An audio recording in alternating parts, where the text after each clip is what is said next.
একটি ছোট্ট গ্রামে সৎ মা আর তার দুই মেয়ে থাকতো, রিয়া আর রিনা। রিয়ার সৎ মা আর সৎ বোনকে নিয়ে থাকতো, কিন্তু রিয়ার জন্ম থেকেই তার মাথায় চুল ছিল না। এই নিয়ে তাকে পাড়ার লোক থেকে শুরু করে ঘরের সবাই অপমান করত। একদিন, রিনা, দেখ না রে বোন, আমার মাথায় কতগুলো চুল হলো, দেখ না রে। তোর মাথায় আবার চুল?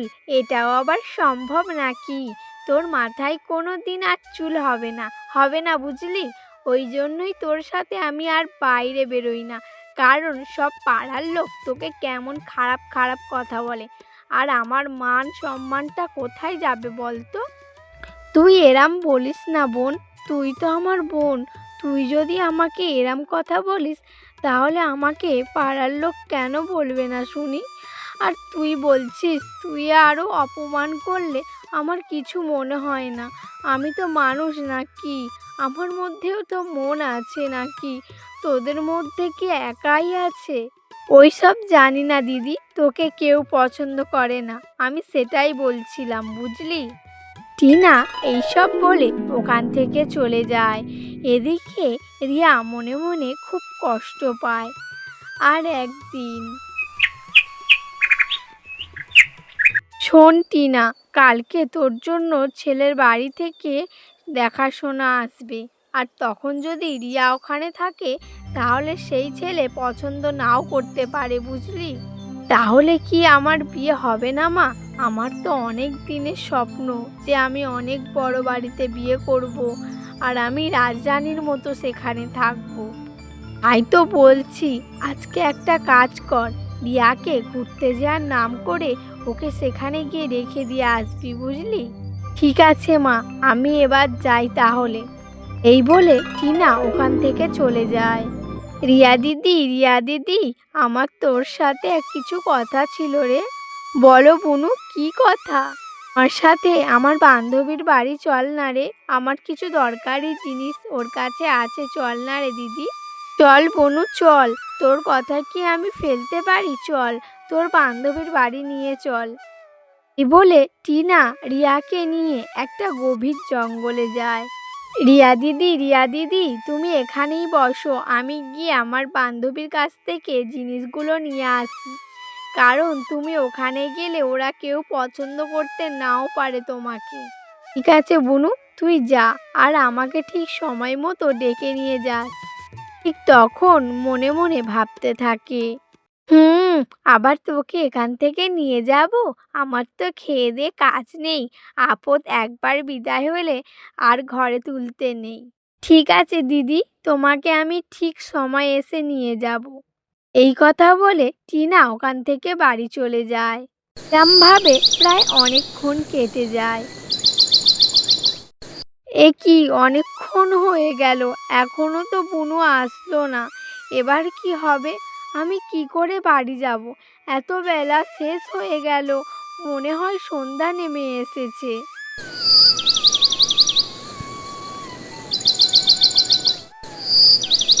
মা, ও মা, দিদিকে একা রেখে চলে এসেছি, আর ও তো পথ জানে না, ও আসতেও পারবে না। কি মজা, ও আর আসতে পারবে না। বলেছিস, আমাদের ঘাট থেকে আপদটা বিদায় হলো বল। ঠিক আছে, বড্ড আমাদের ঘরে থেকে আমাদের জ্বালার শাস্তি দেওয়া। এদিকে রিয়া ওখানে বসে কাঁদছিল। কিছুক্ষণ পর ওখানে একটা দেবী আসে, চুলের দেবী। কে তুমি হে মেয়ে? আর তুমি এখানে বসে বসে এরমভাবে কাঁদছো কেন? আমাকে তোমার কথা বলো, আমি সব দুঃখ তোমার দূর করে দেব। আমার মাথায় চুল নেই বলে সবাই আমাকে অপমান করে, আর আমাকে কেউ ভালোই বাসে না। আর এমনকি আমার নিজের বোনও আমাকে ছেড়ে চলে গিয়েছে, আমাকে একা জঙ্গলে রেখে দিয়ে। আমি হলাম এখানকার চুলের দেবী। আমি তোমার কথা শুনে মনে হচ্ছে তুমি অত্যন্ত সৎ মনের মানুষ, তাই আমি আমার এখান থেকে তোমাকে চুল দিচ্ছি। বলে তাকে তার মাথার অনেক চুল করে দেয়। তবে মনে রেখো, এই চুলের একটা নিয়ম আছে, এই চুল তোমার কথা শুনবে। তুমি যদি ভালো মানুষ হও তাহলে এই চুলকে যা চাইবে তুমি তাই পাবে, কিন্তু তুমি একে অসৎ কাজে লাগালে তুমি অনেক শাস্তি পাবে। ঠিক আছে দেবী, আমি তোমার কথা অক্ষরে অক্ষরে পালন করব বলে সেখান থেকে চুলের দেবী চলে যায়। আমার বিশ্বাস হচ্ছে না আমার মাথায় এত বড় চুল হয়ে গিয়েছে, আর আমি এই চুলের থেকে যা চাইবো তাই পাবো। দেখি আমি কিছু চেয়ে, চুল বন্ধু আমাকে আমার বাড়ি দিয়ে আসো না। যেই সে কথাটা বলেছে সেই তাকে তার বাড়ির সামনে নিয়ে চলে গেছে। এ কি, কে তুমি? ও রিয়া, তোর মাথায় চুল কি করে এলো? কে দিল তোকে এরম চুল? তুই এত সুন্দর হয়ে গেলি কি করে? তোকে তো এত সুন্দর তো আগে দেখিনি। কি ব্যাপার, কি হলো? অনেক কথা মা, আমাকে একটা চুলের দেবী বর দিয়েছে, তাই তো আমি এত সুন্দরী আর আমার মাথায় এত চুল হয়ে গিয়েছে। কই বোনরা সব কই? তারপর রিয়াকে সবাই ভালোবাসে আর কেউ তাকে অপমান করে না।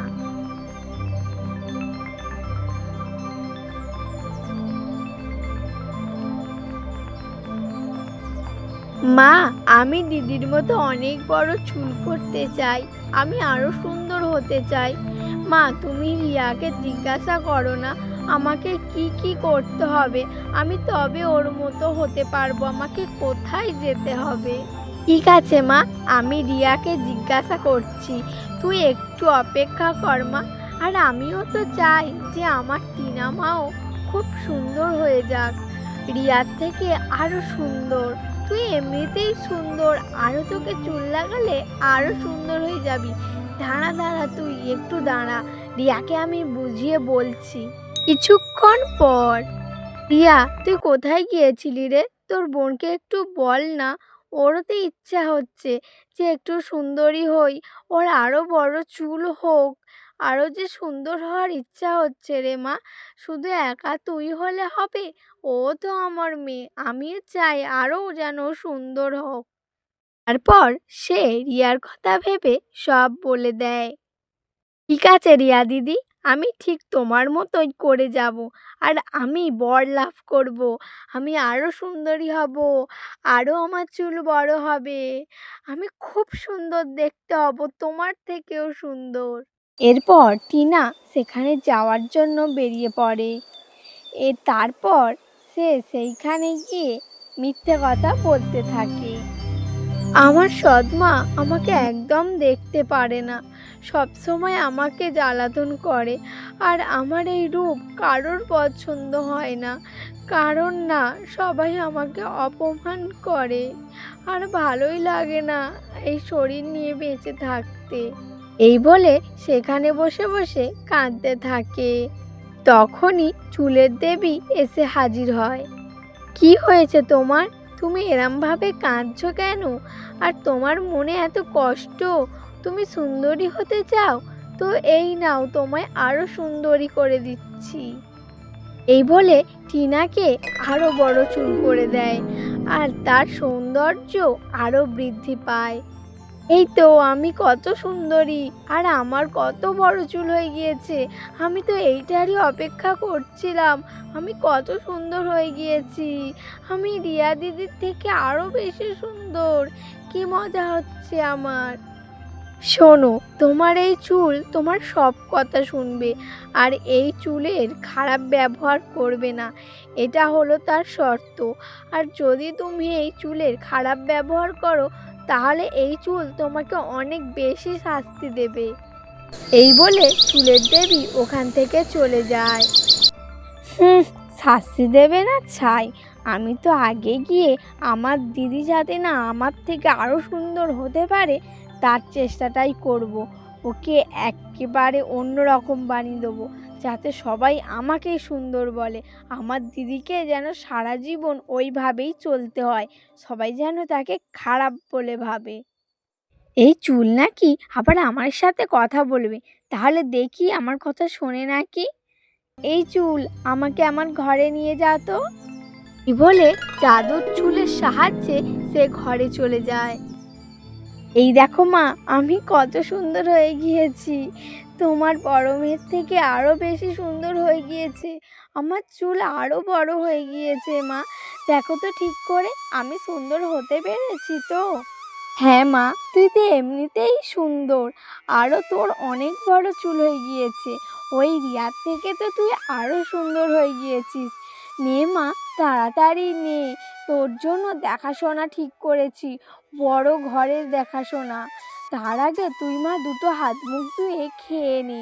তোর জন্য আমি অনেকক্ষণ ধরে অপেক্ষা করে আছি যে দুজনে একসাথে বসে খাবো। দাঁড়াও মা, তার আগে আমি আমার কাজটা করে ফেলি, যাতে না আমার থেকে কেউ সুন্দর হতে পারে আর আমি একাই যেন এই ঘরে সুন্দর হয়ে থাকতে পারি। দাঁড়াও মা, একটু দাঁড়াও, একটু পরে তুমি দেখতে পাবে যে কে কতটা বেশি সুন্দর। কেন মা, তুই কি করবি বলে ভাবছিস? এই চুল যা তো, আমার দিদির মাথা থেকে যতটা চুল আছে সব চুল তুই তুলে নিয়ে ওকে একটা ছাগল বানিয়ে দে। এই টিনা সেই চুলটাকে খারাপ ব্যবহার করার জন্য বলেছে, তখনই সে নিজেই ছাগলে পরিণত হয়ে গিয়েছে। কি মা, তুই কি করলি মা? তুই কি করলি? তুই কেন ছাগল হয়ে গেলি মা? তুই লোকের ক্ষতি কেন চাইলি বল? তুই তো খুব সুন্দরী ছিলিস, লোকের ক্ষতি কেন চাইলি? এবার আমি কি করব? তোকে আবার কিভাবে ফিরিয়ে আনবো? আগের মতো কি করে দেবো বল মা? কি হবে? হায় গো, আমার মেয়েটার কি হলো? এবার আমি মেয়েটাকে কি করে ফিরিয়ে আনবো? হে ভগবান, কি হয়ে গেল? এ কি মা, তুমি এভাবে অঝরে কাঁদছো কেন? আর টিনা বোন কোথায় গেল? সে কি সেখান থেকে ফিরে এসেছে? আর বলিস না রে মা, আর বলিস না।